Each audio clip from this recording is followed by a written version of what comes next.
Emil Audero, Joy Pelupesi, dan Din James sumpah warga negara Indonesia di Italia 10 Maret. Usai terdampak banjir, warga Bekasi kini kesulitan bersihkan lumpur di rumah. Presiden Prabowo panggil Dirut Pertamina ke Istana. CPNS 2024 bakal diangkat Oktober 2025, PPPK Maret 2026. Anies Baswedan hadiri sidang perdana Tom Lembong, beri semangat ke keluarga. Kasus korupsi Pertamina, influencer Fitra Eri diperiksa Kejagung. ASN dan pegawai otorita mulai berkantor di IKN, diantar jemput bus listrik. Ahmad Dhani usul tak lagi naturalisasi bule dan naturalisasi pemain tua untuk dijodohkan dengan perempuan Indonesia. Bersama saya Muhammad Soekardi, inilah berita-berita headline iNews ID hari ini. 3 pemain keturunan Emil Audero, Joy Pelupesi, dan Din James akan mengambil sumpah warga negara Indonesia di Kedutaan Besar Republik Indonesia di Roma, Italia. Menteri Hukum Supratman Andi Aktas mengatakan agenda tersebut akan dilakukan 10 Maret 2025. Dia mengutus tim Sekjen dan Direktorat Jenderal Administrasi Hukum Umum untuk proses pengambilan sumpah ketiga pemain tersebut. Mereka terbang ke Italia hari ini. Supratman mengatakan Kementerian Hukum membantu percepatan proses ini dengan harapan 3 pemain tersebut segera memperkuat skuad Garuda menghadapi kualifikasi Piala Dunia 2026 zona Asia. Sebelumnya permohonan naturalisasi ketiga pemain sudah disetujui oleh Komisi 10 dan 13 DPR RI Rabu kemarin. Hari ini mereka melewati tahapan rapat paripurna lalu dilanjutkan ke keputusan Presiden. Setelah itu mereka akan diambil sumpah warga negara Indonesia di Roma. Terakhir, ketiganya akan didaftarkan oleh PSSI ke FIFA. Sebagaimana aturan FIFA, pemain dapat didaftarkan sebelum tanggal 13 Maret 2026. Mereka diharapkan bisa bermain di kualifikasi Piala Dunia 2026 zona Asia putaran ketiga bulan ini. Timnas Indonesia akan menghadapi Australia 20 Maret dan Bahrain 5 hari kemudian. Warga Bekasi menghadapi masalah baru setelah banjir surut. Banjir menerjang wilayah Jabodetabek, khususnya Bekasi, sejak Selasa kemarin. Setelah banjir surut, rumah-rumah warga dipenuhi lumpur tebal yang sulit dibersihkan. Salah satu wilayah yang terdampak adalah RT 04, Kelurahan Bekasi Jaya, Bekasi Timur, Kota Bekasi. Dari pantauan iNews ID, lumpur tebal menyelimuti rumah-rumah warga. Lumpur membuat warga harus berhati-hati untuk berjalan karena licin. Meski begitu, warga berusaha untuk membersihkan rumahnya. Ketua RT 04 Kelurahan Bekasi Jaya, Madan, mengatakan sebanyak 64 rumah di wilayahnya rata terendam banjir. Warga kini bersusah payah mencari bantuan air bersih untuk menyapu lumpur. Warga mengharapkan bantuan dari petugas pemadam kebakaran membantu menyediakan air untuk membersihkan rumah warga. Presiden Prabowo memanggil Direktur Utama PT Pertamina Persero, Simon Aloysius Mantiri, ke Istana Negara Rabu kemarin.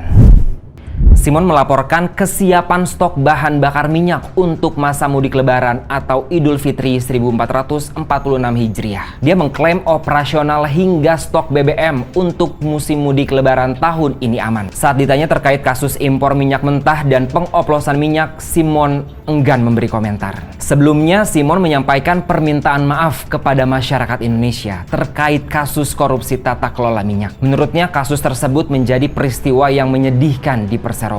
Simon menegaskan Pertamina mengapresiasi penindakan hukum yang dilakukan Kejaksaan Agung. Pihaknya pun akan membantu Kejagung dalam proses kasus ini. Menteri Pendayagunaan Aparatur Negara dan Reformasi Birokrasi Rini Widiantini mengusulkan pengangkatan calon aparatur sipil negara tahun 2024 dapat disesuaikan.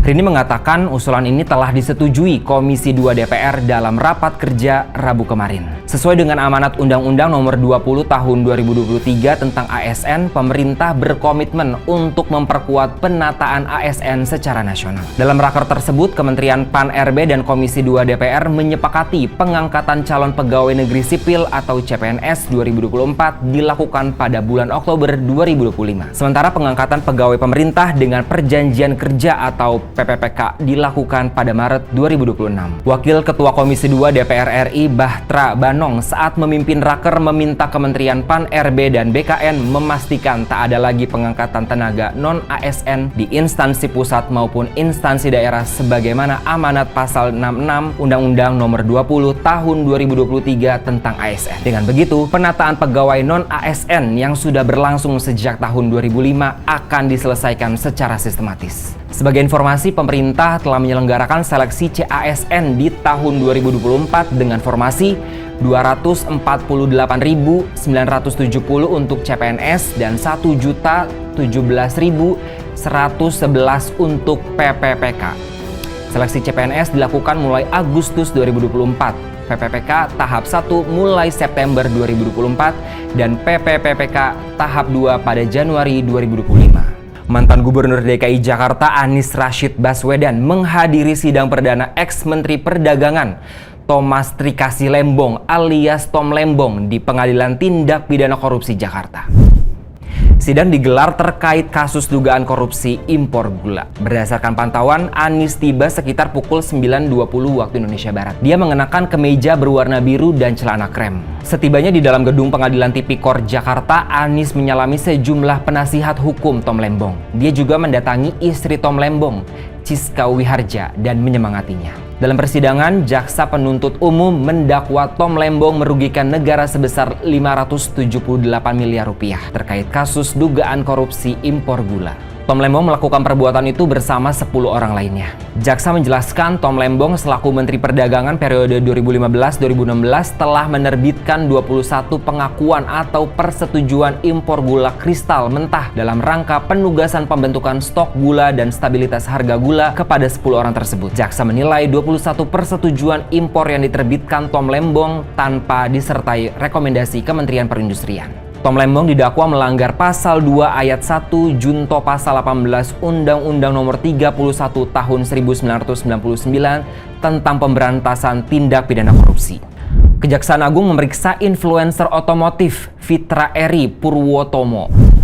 Fitra Eri diperiksa Rabu kemarin sebagai saksi dalam kasus dugaan korupsi tata kelola minyak mentah dan produk kilang PT Pertamina periode 2018-2023. Kepala Pusat Penerangan Hukum Kejagung Harli Siregar mengatakan selain Fitra Eri, tim Jaksa Agung Muda bidang tindak pidana khusus memeriksa 7 saksi lainnya. Kedelapan saksi ini diperiksa untuk tersangka Direktur Utama PT Pertamina International Shipping Yoki Firnandi dan lainnya. Keterangan para saksi diperlukan untuk memperkuat pembuktian.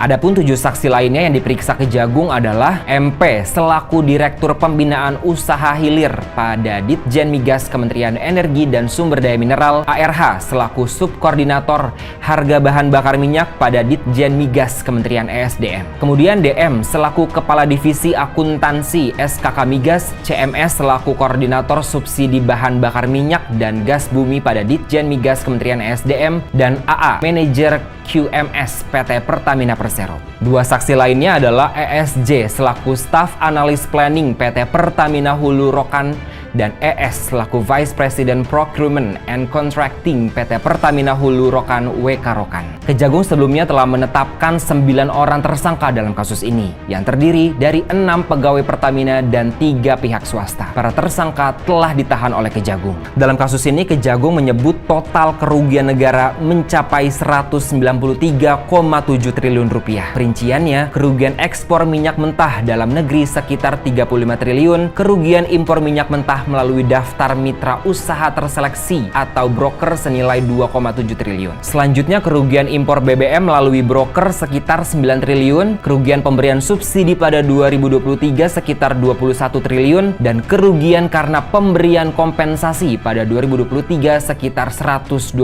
triliun. Sebanyak 500-an aparatur sipil negara dan pegawai otorita Ibu Kota Nusantara sudah mulai berkantor di IKN. Staf khusus Kepala Otorita IKN bidang kehumasan publik Troy Pantu mengatakan para ASN dan pegawai kedeputian sudah mulai bekerja sejak Senin kemarin. Hal ini sesuai target yang sudah disampaikan Kepala Otorita IKN, Basuki Hadimulyono. Ratusan pegawai tersebut diantar jemput menggunakan bus listrik menuju kantor Otorita IKN. Para pegawai naik bus listrik dari 2 lokasi, yakni kawasan Rusun ASN dan Hunian Pekerja Kontraktor atau HPK 2. Mereka terlihat antusias dan penuh semangat memasuki kantor baru di IKN. Troy Pantu mengatakan penempatan pegawai di Otorita IKN untuk memudahkan komunikasi dan persiapan kedatangan ASN secara bertahap. Para pegawai ini tinggal di rusun ASN dan hunian pekerja yang sudah selesai dibangun. Diketahui kantor Otorita IKN berhadapan langsung dengan titik nol IKN. Bangunan ini berdiri di atas lahan seluas 28.000 meter persegi dan memiliki gedung setinggi 6 lantai. Anggota Komisi 10 DPR RI Ahmad Dhani menuai kritik setelah pernyataannya soal pemain naturalisasi yang dianggap rasis dan merendahkan perempuan Indonesia.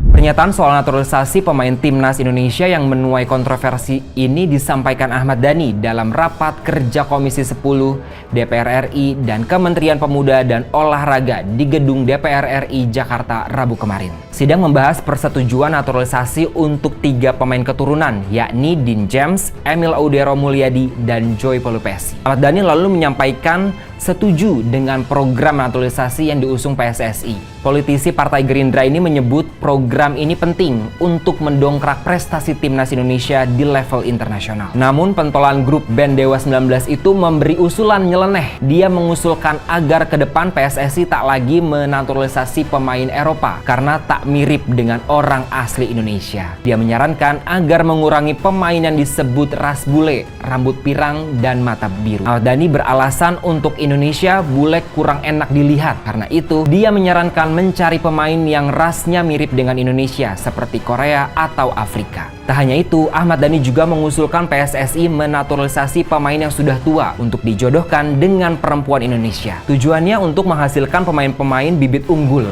Bahkan, dia mengusulkan agar anggarannya bisa dialokasikan pada 2026. Usulan Ahmad Dhani ini langsung viral di media sosial. Para pecinta sepak bola tanah air jengkel dan mengecam usulannya yang dianggap rasis dan tak memahami persoalan persepakbolaan dan merendahkan perempuan Indonesia. Demikianlah berita-berita headline iNews ID hari ini. iNews ID, cepat, terpercaya.